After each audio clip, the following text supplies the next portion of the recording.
Hi there, Cosmic Family. My name is Elial, and I am here today to talk about the new moon in Scorpio that we are going to have on November 21st in the degree 28 with 11 minutes of Scorpio.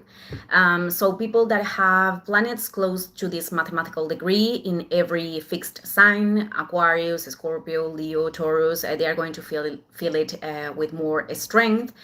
But for everyone, this is about looking the house in which we have this mathematical degree and this sign. This event is already active from today. I am doing this at November 12th.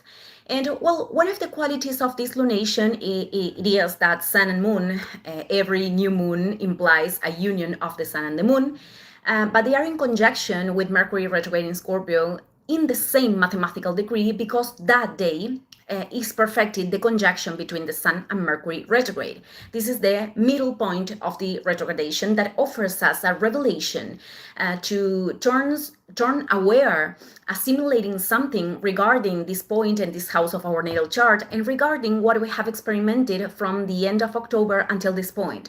Other very important aspect it is that the three of them are going to be in a opposition almost exact with Uranus retrograde in Taurus that is in the degree 29. There is only 1 degree of distance, therefore we are going to feel this a lot. And this indicates that for this beginning of the next 6 months, this cycle of the next 6 months that imply the new moon, this is going to happen, this is going to occur through revelations that are taking unexpected forms. Synchronical situations that could surprise us. At times, this could be shocking. They are a breaking of an old form or a form in which we were operating with a situation that could mean a false stability, but it doesn't possess life or fertility. There could be sudden manifestations in the physical body very related to this Uranus in Taurus, and sudden realizations too. Radical cuts is other expression, or we have to give this jump and we have to make this decision or approaching this project that was already evaluated because we have many retrograde planets.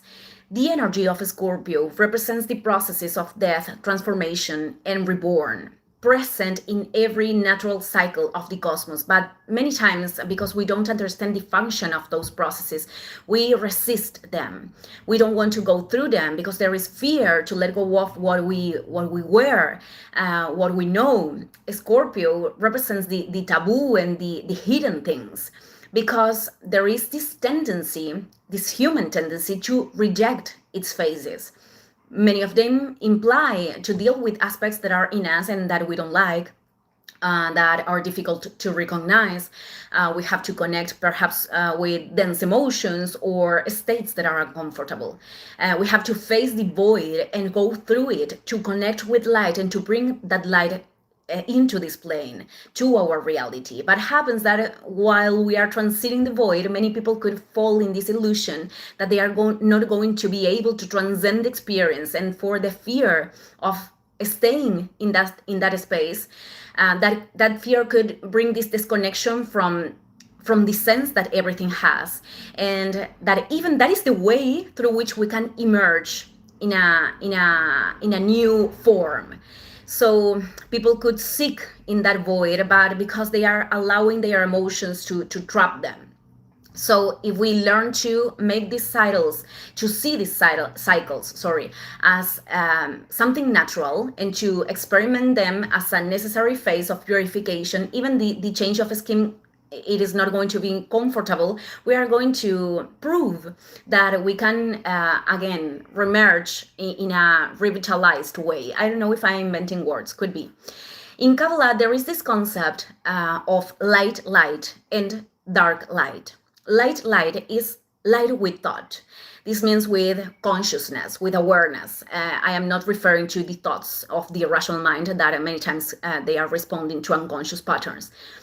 And dark light is the light without thought, without awareness.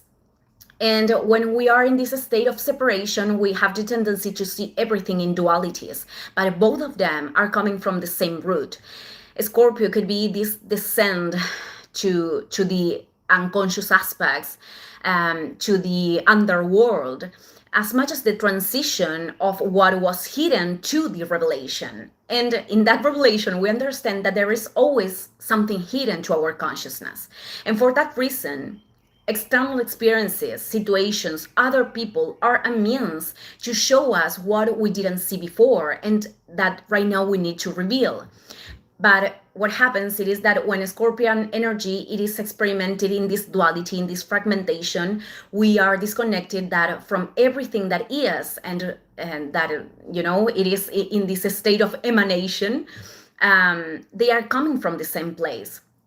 Emotions appear, dense feelings that are going to show us what we didn't integrate, what we aren't aware of, and the things that we could also project to the outside, like imaginary enemies, like this battle towards something external. And well, many times what we don't like about other people could awaken something that we are not seeing in ourselves. I am referring when something is removing an emotion, because many times we are not in agreement with what other people are doing or saying, but we don't give focus to that and we continue with our lives. So we have to be very honest with ourselves.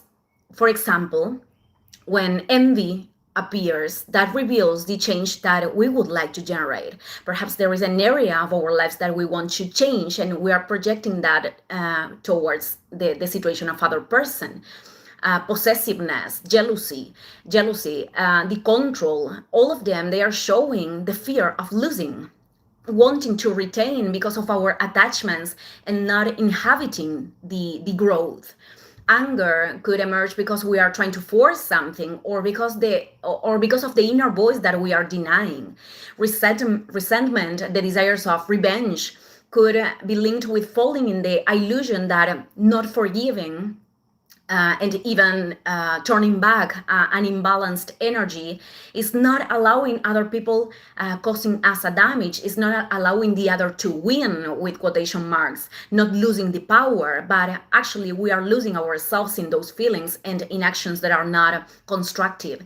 And from the first moment that we are falling in those kind of patterns, we are ceding already our power unconsciously.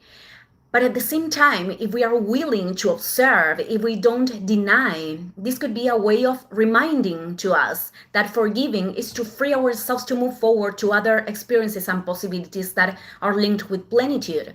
And that each one of us, we all are going to face the lessons that we have to face. It is also about observing our participation in experiences in which something or someone caused us a damage, where we didn't know how to establish boundaries or retire our energy in time, or even letting go of the shame, the guilty, if it wasn't in our power to do something different, or we didn't know how to do it, because this energy could remove trauma, when we were kids from our other lives. So this is also about taking responsibility, accountability for the situations in which we acted in imbalanced ways, without justifying that because of the behavior of others. What other people is doing, it is not in our power to force or change, but our responses and decisions, they are. So it is very important to understand that the people that are believing that the experience is a fight between the evil and the good, their mind is causing this fragmentation, this separation from the unity and from God, because evil is the experience that leads us to turn us aware what requires to be transmuted. It is the process in which it is the planetary process that we are experimenting right now, the one of illumination, of transmutation of the distortions. And none of us are controlling this cosmic cycle, but we can surrender to that and to look for making the best thing for the greatest good for everyone.